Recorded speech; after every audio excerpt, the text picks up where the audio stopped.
ठीक है, मैं वहीं से पढ़ा रही हूँ। आज हम लोग यंत्र, मूषा और ये आपका कोष्ठी नहीं, क्या पढ़ेंगे, यंत्र पढ़ेंगे, मूषा पढ़ेंगे और पुट पढ़ेंगे। ठीक, ठीक है। ये पारिक का पेज नंबर 249 है, जो नई वाली पारिक है। वहां पे हमने यहाँ पे 5 नंबर पॉइंट डाल दिया है। बेस हमारा पारिक ही रहेगा, लेकिन हम उसको याद करने का क्या तरीका है, वो हम अपनी कॉपी में उसको ऐसे रफ रफ में लिख लेंगे, ताकि हम जब रिवाइज करें तो हमें याद रहे कि हमने उसको एक्चुअली याद कैसे किया था। यही भूल जाता है कि हमने इसको याद कैसे किया था। और जो कोचिंग के नोट्स होते हैं, अक्सर वो क्या करते हैं कि वो पारिक की बातों को ही इंक्लूड नहीं करते, लेकिन पारिक को ही बेस बना के पीछे की तैयारी करनी चाहिए, क्योंकि जो भी एग्जामिनर क्वेश्चन बना रहा है उसके पास आपके कोचिंग के नोट्स नहीं है, उसके पास पारिक है। तो जो पारिक में है वो मोस्ट मोस्ट मोस्ट इम्पोर्टेंट है। बाकी जो एक्स्ट्रा चीजें हैं थोड़ी मोड़ी, वो हम बाजू में लिख सकते हैं, या फिर एक पेज में लिख के चिपका सकते हैं, या फिर एक अलग से कॉपी, जैसे मैंने आपको बताया है, आप अलग से कॉपी में उसको लिख देंगे। तो आज हम यंत्र याद करेंगे। यंत्र सिर्फ रीडिंग लगा देना कि दोला यंत्र स्वेदन में, डमरू यंत्र रस बंधन में यूज करते हैं, उसका कोई मतलब नहीं है। ये बहुत डिफिकल्ट लगता था मुझे स्टार्टिंग में याद करना, फिर जब मुझे उसका तरीका समझ में आया कि अच्छा हाँ, हम थोड़ा इमेज बना के, थोड़ा फोटो के तरीके से उसको याद कर सकते हैं, तो अब मैंने उसको वैसे ही किया, और मेरा जो तरीका है मैं वो आपको सिखा रही हूँ। तो सबसे पहले दोला यंत्र जो किताब में दिया है वो स्वेदन में यूज होता है। फिर उसके नीचे हम देखते हैं मैंने उसको याद कैसे किया है। ये दोला यंत्र सबको मालूम है, दोलन गति से दोला बना है। दोलन गति इंग्लिश में सिंपल हार्मोनिक मोशन, एसएचएम, जो पेंडुलम की होती है। तो जब वो पानी में गर्म हो रही होती है पोटली, दोला यंत्र में एक पोटली होती है, पर धागा लगा होता है।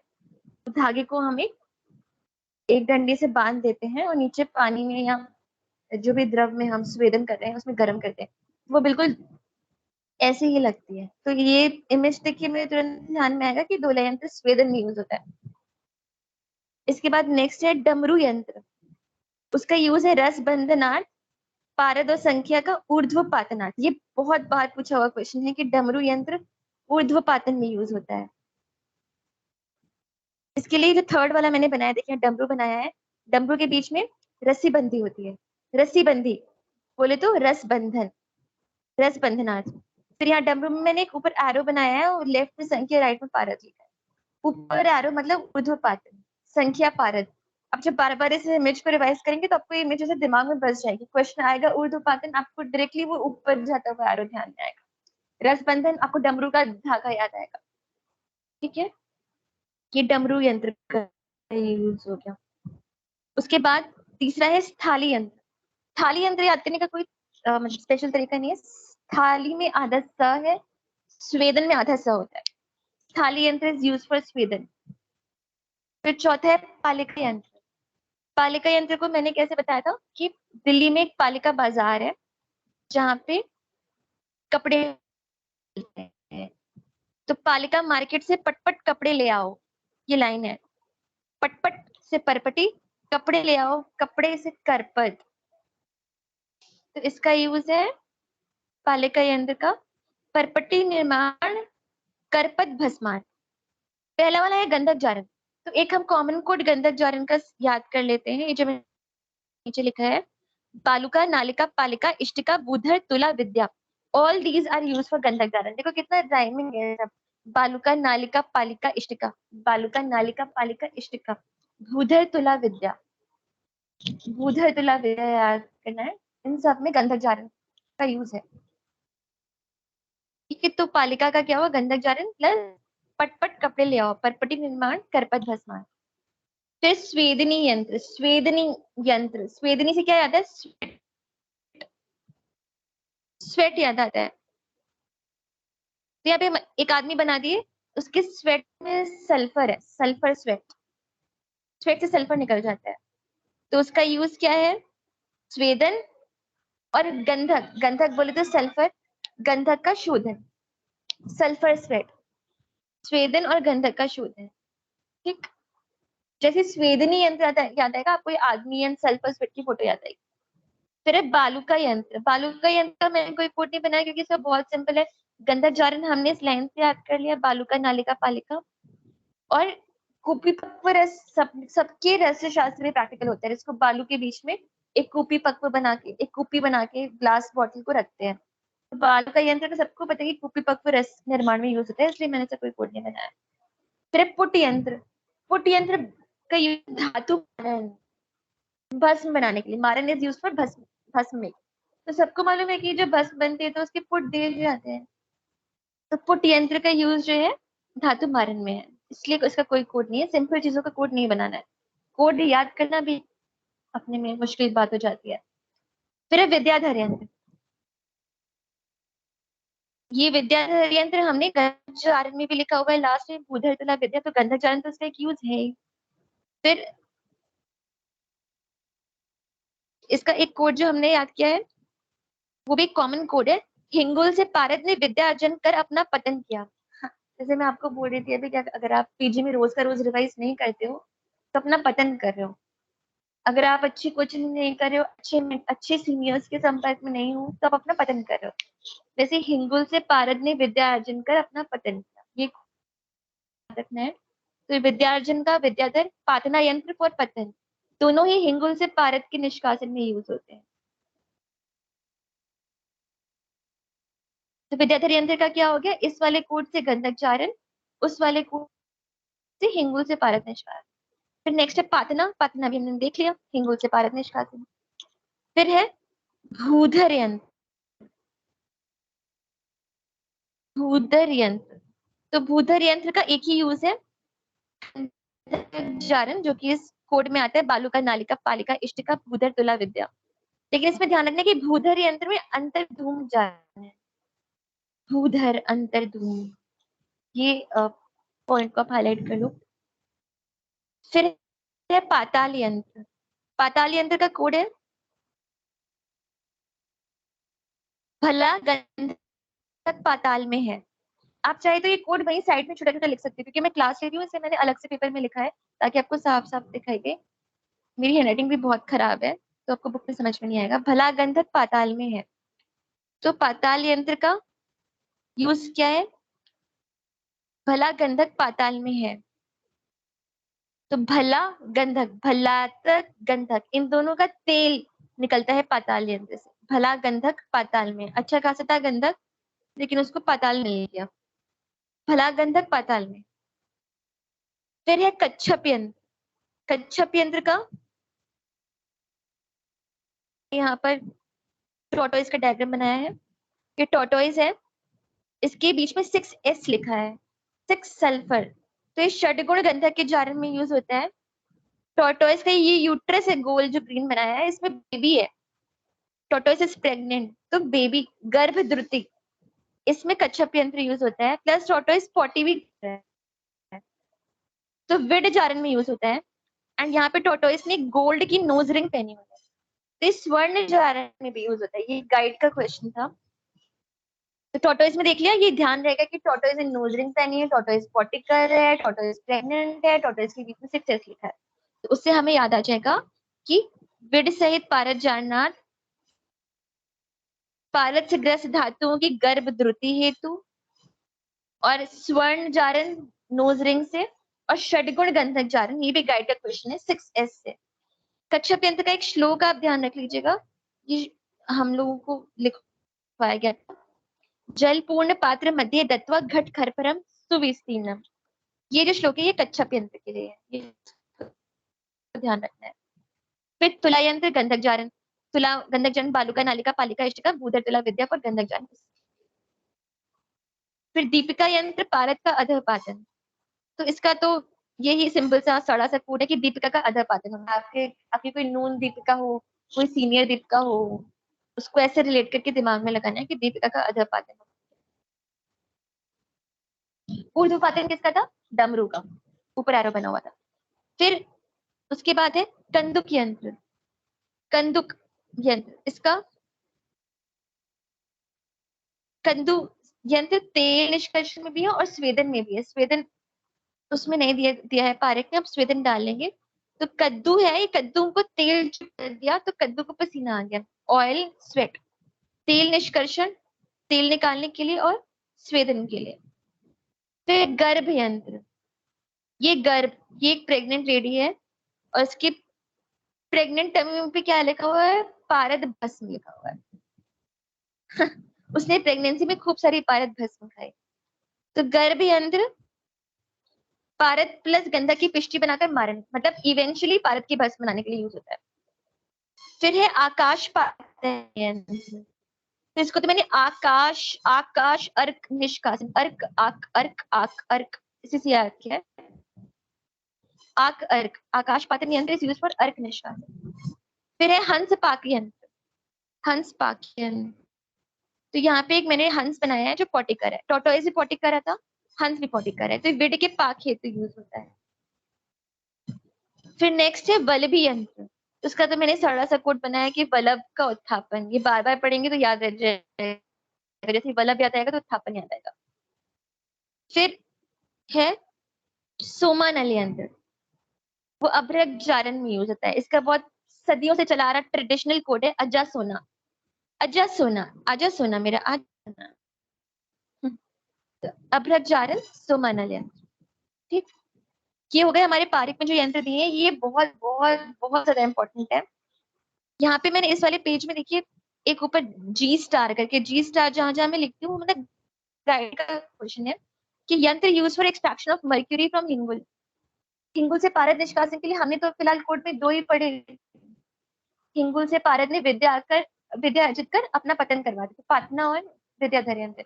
लेकिन एक गाइड के क्वेश्चन में तीन दिए हैं, विद्याधर, डमरू और कंदुक, तो इसका अलग से ऐसे नहीं मिलता है, पर क्योंकि क्वेश्चन मैंने दो जगह मिला मुझे, तो ये इंपॉर्टेंट हो सकता है, आपको एग्जाम में पूछ सकते हैं। तो डमरू कंदुक भी हिंगुल से पारद निष्कासन में यूज होते हैं, ये ध्यान रखना है। फिर अभी यंत्र के इंडिविजुअल टाइप्स हो गए जितने पारिक में थे, तो बहुत बहुत इंपॉर्टेंट है। अब हम यंत्र के वो टाइप्स देखते हैं जो पारिक में नहीं दिए हैं, जो एक्स्ट्रा यंत्र हैं, जो शायद कहीं पूछे गए हो या नहीं पूछे गए हो, गाइड वगैरह में मिलते हैं, तो आपको मालूम होने चाहिए, एकदम ब्लैंक नहीं होने चाहिए आप। एक है डेकी यंत्र, उसको वासुदेव यंत्र भी कहते हैं, तो वो डेकी है, टेढ़ी है, डेकी जो टेढ़ी आप छोड़ो, डेकी यंत्र, वासुदेव यंत्र, वो तिर्यक पाचन के लिए यूज होता है और रस संधान के लिए यूज होता है। तो उसका एक ऐसी सड़ा हुआ कोड है कि वासुदेव डेली रस संधान करता है, डेली से डेकी। कोई वासुदेव नाम का रस शास्त्र का वैद्य है जो महाराष्ट्र में रहता है, वो रोज रस संधान करता है, डेली रस संधान करता है, डेली से डेकी रस संधान वासुदेव यंत्र। डेकी से मुझे सिर्फ टेढ़ी भी याद आता है, डेकी टेढ़ी, ऐसा लगता है कि डेकी कोई टेढ़ी चीज होगी, मतलब ऐसे ही मुझे लगता है, शायद आपको ये ना लगता हो। तो टेढ़ी से ध्यान रहता है कि तिर्यक पाचन है, इसको मैंने ऐसे याद रखा है। फिर दूसरा है कोष्ठी यंत्र, कोष्ठी यंत्र धातु सत्व के निपातन के लिए होता है, तो इसको मैंने सिंपली सत्व का कोष्ठ करके याद किया है। जब भी कोष्ठी यंत्र आता है तो सत्व याद आता है, सत्व पाचन। फिर एक ग्रस्त यंत्र, तो मैंने इसको ऐसे याद किया, पारद बंधन से ग्रस्त हो गया, पारद को बांध के उसको ग्रस्त कर दिया, तो ग्रस्त यंत्र का यूज पारद बंधन में होता है। फिर एक है धूप यंत्र, तो धूप यंत्र का कोड मैंने किया है, धूप में जाके सिद्ध हो जा, धूप में जाके सिद्ध हो जा, हम लोग रस शास्त्र पढ़ रहे हैं तो यहाँ पे सिद्धि प्राप्त होती है, तो धूप में जाके सिद्ध हो जा।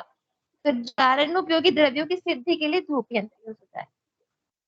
फिर एक है मृदंग यंत्र, मृदंग यंत्र, तो मैंने इसको ऐसे याद किया, आर्टिफिशियल हिंगुल का मृदंग, हम मृदंग का क्या मतलब होता है, एक एक वो परकशन इंस्ट्रूमेंट है ना, तबले की तरह जो बजाते हैं धम धम धम धम, तो हमने आर्टिफिशियल हिंगुल का एक तबला बना दिया, तो उसको मृदंग यंत्र कहते हैं।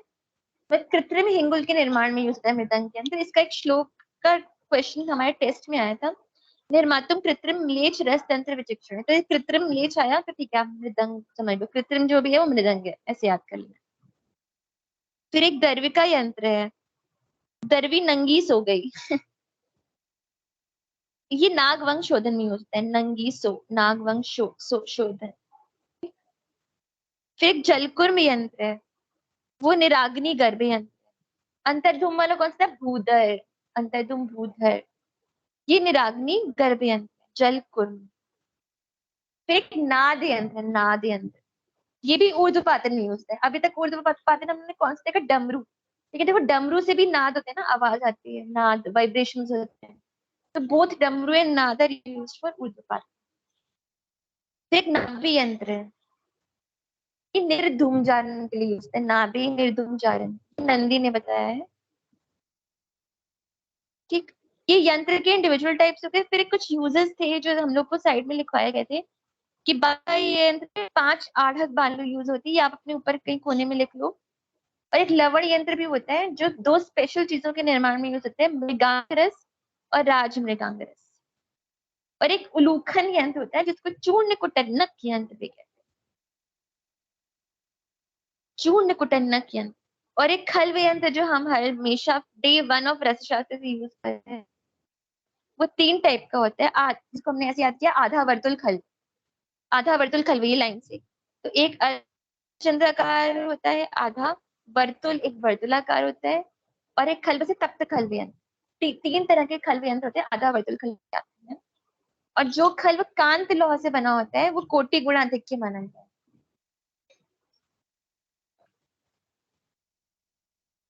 ठीक है, यहाँ तक किसी को कोई प्रॉब्लम है यंत्र याद करने में?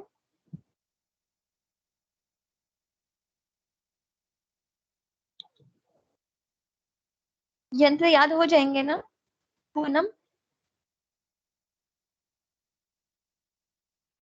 हाँ हो जाएंगे। हेलो? हाँ हेलो, हाँ हाँ हो जाएंगे। ठीक है ना, यहाँ तक कोई डाउट? आवाज आ नहीं रही है, हेलो, आवाज नहीं सुनाई दे रही है। हाँ नहीं अभी कोई डाउट नहीं है। अच्छा ठीक है, तो फिर आज हम यंत्र पूरा पढ़ लेंगे, फिर इसको घर जाके रिवाइज मतलब अच्छे से याद कर लेना, क्योंकि तरीका भी भूल जाता है कि कैसे याद किया था। इसको बार बार याद करेंगे तो 3-4 रिवीजन के बाद एकदम फटफट से याद आने लगे। ठीक है, फिर यंत्र हो गया हमारा बुक से। फिर अब हम आते हैं पुट पे। पुट नहीं, पहले यंत्र, एक और चीज, यंत्रों की संख्या जो अलग अलग आचार्यों ने बताई है। तो इसमें एक कोड है, पाके आनंद प्रकाश का रत्न चूड़ियों में तरंग। मतलब ये कैसा, ऐसे नहीं मतलब काव्य रस वाला किया है कि आनंद प्रकाश का रत्न मिला तो चूड़ियों में तरंग हो गई, जैसे किसी कवि की लाइन हो। तो ऐसे याद रखना है कि पाके आनंद प्रकाश का रत्न चूड़ियों में तरंग। ये डिसेंडिंग ऑर्डर में मैंने यंत्र की संख्या बनाई है। पारद संहिता में 45, आनंद और प्रकाश मतलब आनंद कंद में, और रस प्रकाश सुधाकर में 41, रत्न रस रत्न प्रकाश से आयुर्वेद प्रकाश, आई एम सॉरी, रस प्रकाश सुधाकर आनंद कंद में और आयुर्वेद प्रकाश में 41। फिर रस रत्न समुच्चय में 30, रस रसेंद्र चूड़ामणि में, रस समुच्चय में 32, रसेंद्र चूड़ामणि में 30, और रस तरंगिनी में 20। 45, 41, 32, 30, 20 डिसेंडिंग ऑर्डर में। 45, 41, 32, 30, 20। बाकी आनंद प्रकाश का रत्न चूड़ियों तरंग।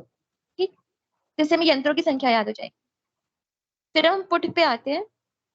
तो देखो पुट का क्लासिफिकेशन कितना मस्त है, मतलब बड़े पुट से लेके छोटे पुट तक जा रहे हैं, और आचार्यों ने नाम भी कितने अच्छे दिए। महापुट, तो महा है, सबसे बड़ा है। फिर गजपुट, मतलब वो गज मतलब हाथी, मतलब महापुट हाथी से भी बड़ा है। गजपुट हाथी।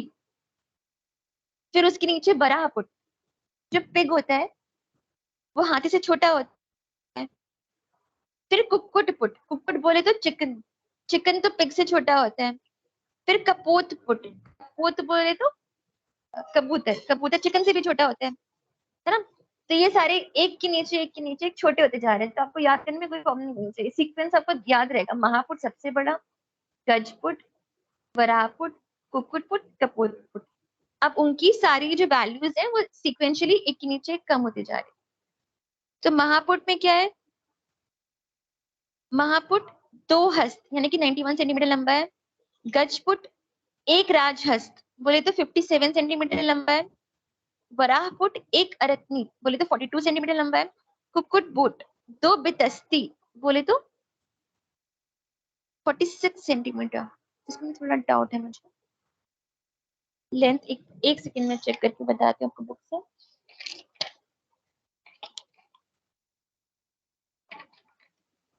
ठीक है ठीक है। लेंथ पे ये ध्यान रखिएगा कि वरा पुट से ज्यादा है कुक्कुट पुट की। मैं ऑपोजिट मुझे ध्यान आ रहा था। साइज कुक्कुट का वरा से कम है बट लेंथ वाइज कुक्कुट वरा से बड़ा है। क्या आप प्लीज हाईलाइट कर दो। मैंने हाईलाइट नहीं किया। उपलों की संख्या कम है पर लेंथ का यहाँ पे इश्यू है। ठीक है। फिर एक कपोतपुट जो कि एक बालहस्त है। महापुट देखा हमने 91 सेंटीमीटर द्विहस्त लंबा। फिर गजपुट देखा हमने एक राजहस्त यानी कि 57 सेंटीमीटर लंबा। फिर वराहपुट जो कि एक अरत्नी बोले तो 42 सेंटीमीटर लंबा है। कुक्कुट दो वितस्ती 46 सेंटीमीटर लंबा है। फिर कपोतपुट एक 42 लंबा है। फिर उपलों की संख्या देखते हैं। महापुट में 1500 उपले हैं। तो ये जो मैंने लिखा है 1000 फॉलोड बाय 500। तो पहले 1000 लगते हैं फिर 500 रखते हैं। ये आपको याद रखना है। फिर गजपुट में टोटल 1000 है। तो मैंने बाजू में लिखा है 750 250। तो पहले 750 रखते हैं फिर 250 रखते हैं। बीच में आप क्या बोलते हैं मतलब बना के बीच में रखते हैं। पहले 1000 उपले रखे फिर पुट रखा फिर 500 उपले रखे। उसमें पहले 750 उपले रखे फिर पुट रखा फिर 250 उपले रखे। फिर वराह पुट में 500 उपले हैं और कोई कोई 150 उपले भी बताते हैं। तो दोनों याद रखते हैं। 150 में क्या है 100 पहले रखने हैं फिर पुट रखना है फिर 50 रखने हैं ऐसा। कुक्कुट पुट में 100 बने उपल है। कोई कोई 10 भी बताता है तो 100/10 एक ही होगा ऑप्शन में। फिर कपोत पुट का तो कांस्टेंट है 8 बने उपल। ठीक। पहले हम ये 5 याद कर लेंगे। महापुट में दो हस्त 91 सेंटीमीटर 1500 प्ले। गजपुट 57 सेंटीमीटर 750 प्ले। कुक्कुटपुट दो पितस्ती सॉरी वराहपुट एक अरत्नी 42 सेंटीमीटर 500/150 प्ले। कुक्कुटपुट दो बितस्ती 46 सेंटीमीटर 100/10 प्ले। कपोतपुट 8 प्ले एक 42 लंबा है। फिर इनके यूजेस महापुट जो है लो और की बस में निर्माण में यूज होता है। गजपुट लो अभ्रक माक्षिक विमल शंख शुक्ति गोदंती बस में यूज होता है। ये नहीं भी याद है तो हम आगे बस में जब पढ़ेंगे तो उसमें याद हो जाएगा। वराहपुट शंख शुक्ति वराटिका गोदंती सारे कैल्शियम वालों में यूज होता है। कुक्कुटपुट रजत नाग स्वर्ण रजत नाग वंग मुक्ता भस्म में यूज होता है सारे प्रेशियस वालों में। कपोतपुट बहुत इंपॉर्टेंट है। ये सुतार्क भस्मार्थ है। ठीक है। इसको सुतार्क भस्मार्थ करके बोलते हैं। फिर एक बंधपुट पता है जो पारक भस्म के निर्माण में यूज होता है। या ऐसे याद रख लो। फिर बालू का यहाँ पे बालू का पुट कॉमा भांड पुट देती है वो इक्वल नहीं है। बालू का पुट का मंदिर की लेफ्ट में आरोप किया है वो गंधक जारन में यूज होता है। और भांड पुट वो हड़ताल और सोमल भस्म निर्माण में यूज होता है। ठीक। यूजेस इतने इंपॉर्टेंट नहीं है। आपको मेन उपले और लेंथ याद रखनी है। यूज अब बाद में जब पढ़ते पढ़ते भी याद हो जाएगा। फिर ये है भूधर पुट जो पारद और सोमल के पाक में यूज होता है। और ये 2 अंगुल बिलो द ग्राउंड बनता है इसलिए इसको भूधर बोलते हैं। और फिर लावक पुट जो एक षोडशिका या एक पल धान की भूसी यूज होती है और इसको मृदु द्रव्य के पाक में यूज करते हैं। ठीक। इसके बाद हमने जो पुट पे एक्स्ट्रा पॉइंट्स लिखे हैं कि इसे पुट की डेफिनेशन दी जो रसद समझ कि ये क्वेश्चन में आ सकती है कि रसाती द्रव्य पाक का नाम प्रमाण ज्ञापनम डैश। तो रसाती द्रव्य के पाक के समय जो पाक का जो प्रमाण है कि कितना पाक करना है कितने उपले होंगे कितनी बड़ी एरिया बनाना है कितना लंबा होना चाहिए उसका प्रमाण पुट देता है। तो नेष्टो न्यूनातिका पाक सुपक्वम हितम औषधम।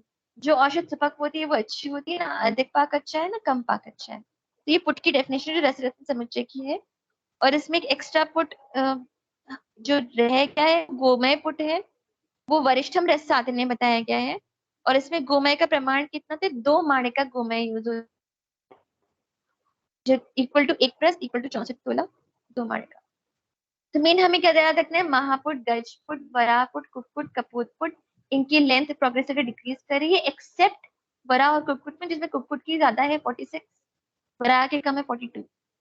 ऊपर उपले जो है वो सीक्वेंसली रिड्यूस कर रहे हैं 1500, 1000, 500, -150, 100, -10 और 8। यूजेस हम पढ़ते पढ़ते सीख लेंगे, इसका कोड बनाने की जरूरत नहीं, क्योंकि हम जब फर्स्ट पढ़ेंगे तो पुट ऑटोमेटिकली याद हो जाएंगे। एक्स्ट्रा जो बताए हैं, बालू का पुट वो गंधक जारण में यूज होता है, भांड पुट हड़ताल सुमल भस्म के निर्माण में यूज होता है। इसको ऐसे याद करते हैं, भांड के हंसना हड़ताल सुमल भस्म में। भूधर पुट जो है वो पारद सुमल के पाक के लिए यूज होता है, और वो जमीन से 2 अंगुल नीचे होता है। लावक पुट मृदु द्रव्य के पाक में यूज होता है। फिर पुट के पर्याय है कुछ, वराह पुट क्रोड पुट कहलाता है। इसको मैंने ऐसे याद किया था कि वराह की क्रोड 1 रत्नी लंबी है, क्योंकि 1 रत्नी का पुट होता है, लेफ्ट में लिखा है। कपत पुट को मृदु पुट, स्वल्प पुट, लघु पुट कहते हैं। भांड पुट को कुंभ पुट कहते हैं। सूर्य पुट को रुद्र पुट कहते हैं। ये इसका पर्याय है, एक्स्ट्रा लिखा हुआ है।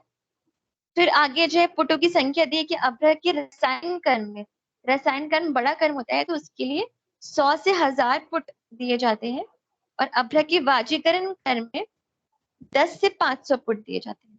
ठीक, रसायन का काम ज्यादा बड़ा है तो 100 to 1000 बड़ी रेंज है, और वाजीकरण का काम लेस इंपॉर्टेंट है, कम लोगों को चाहिए होता है, तो वो 10 to 500 फुट की रेंज है। सोमल में 1 फुट, शक्ति कपर में 3 फुट, स्वर्ण ताम्र 1 to 40 फुट की याद रह जाए तो ठीक है। बाकी जो इंपॉर्टेंट बात है, चंद्रपुट सूर्यपुट का निर्देश प्रवाल व मुक्ता हेतु। मैं जब महाराष्ट्र में थी तो हमारे सर, हमारे गुरुजी हमें प्रवाल भस्म बनाने के लिए चंद्रपुट का काम देते थे, तो हम रात भर चंद्रमा बैठ करके मर्दन करते थे, उससे हमने प्रवाल भस्म बनाई है, प्रवाल पिष्टी बनाई है एक्चुअली। तो प्रवाल और मुक्ता इन दोनों स्पेशल चीजों में बहुत कम हीट की जरूरत है, इसलिए सूरज के सामने बैठ के या फिर चंद्रमा के सामने बैठ के ये 2 फुट देना, ये प्रवाल और मुक्ता में है। फिर कुछ मूषाएं हैं, उनकी यूज हम 5-6 मूषा की यूज देख लेते हैं, उसके बाद फिर हम क्लास को रैप अप करते हैं। इसको याद करना भी मुझे बहुत डिफिकल्ट लगा था, मूषा और इसको किस में यूज करते, इतना कंफ्यूजिंग है, रस बंधन, ये पातन वो पातन, ये द्रावण वो द्रावण। तो इसको मैंने सब इमेज से याद किया है, मैं आपको वैसे ही बताती हूँ। महामूषा, ये महामूषा की इमेज देखते हैं। ओ, इसका तो मैंने पीडीएफ नहीं डाला। ओ, ठीक है, फिर मूषा हम नेक्स्ट क्लास में पढ़ते हैं, मैं वो इमेज डालना ही भूल गई इस पीडीएफ में। अभी तक किसी को कोई प्रॉब्लम हो तो बताएं।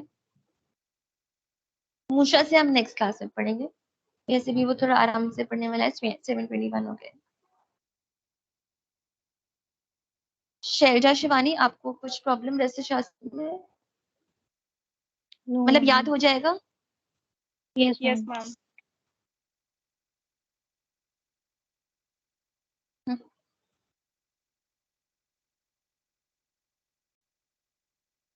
Shivani, yes ma'am. आपने आपने स्टार्टिंग में क्लास किया था, फिर आपने क्लास नहीं किया ना, आज आपका सेकंड क्लास है। यस मैम, मैं कल क्लास ले नहीं पाई थी क्योंकि हम कल कहीं बाहर जाना पड़ा था। आप मथुरा, मथुरा नहीं, आप जीएस कॉलेज से ना, जीएस आने का। यस मैम, ये सारिदा। तो अभी आपको ये यंत्र और ये सब समझ में आया, इसको कैसे याद करना है? यस मैम, समझ में आ रहा है। मुझे लगता है कि मतलब इस तरह से अगर जैसे मैं पढ़ा रही हूँ याद, जैसे अगर सिर्फ मैं रीडिंग लगा दूँ तो आपको घर जाके उसमें ज्यादा एफर्ट देना पड़ेगा, याद करने में बार बार रिवाइज करना पड़ेगा, या अपनी टेक्निक बनानी पड़ेगी। जैसे कि अगर हम पहले से आपको टेक्निक बता दे रहे हैं तो आपको 1 घंटे में मेरे ख्याल से पूरा रिविजन हो जाना चाहिए, चरक प्लस ये। फिर आप कल का पढ़ लो, परसों का पढ़ लो, तो यही स्ट्रैटेजी अपनाना है। एक एक भी दिन बाहर जाना है ऐसा नहीं करना है, अगर सोच लिया कि तैयारी करनी है पीछे की, तो फिर इतना स्किप नहीं करना है, ठीक है? मतलब चाहे तुम, मैं ये नहीं बोल रही मेरा हो किसी और का, अगर तुम गंगवार सर की कर रहे हो या आयुष स्कॉलर कर रहे हो, तो अगर वो डेली लेक्चर वहां पे तुम्हें ऑनलाइन मिल जाए तो तुम डेली पढ़ लो, उसको स्किप नहीं करना है, ठीक है? क्या? ठीक है, तो फिर कोई डाउट होगा तो आप मुझे व्हाट्सएप कर दीजिएगा और आपकी जीमेल आईडी दे दीजिए मुझे, तो मैं आपको ये रिकॉर्डिंग ड्राइव पे अपलोड कर दूंगी। आपकी जीमेल से ही खुलेगा वो, और उसको आप लोग तुरंत डाउनलोड कर लें, क्योंकि फिर मैं ड्राइव 1-2 दिन में खाली कर दूंगी। ड्राइव पे एक लिमिट होती है 15 GB की, और क्योंकि ये घंटे 2 घंटे के वीडियोस है तो ये मेल नहीं हो सकते, ड्राइव पर ही आ पाएंगे। तो आप ड्राइव से डाउनलोड कर लो, फिर ड्राइव को खाली करके फिर मैं नया वीडियो अपलोड कर दूँ।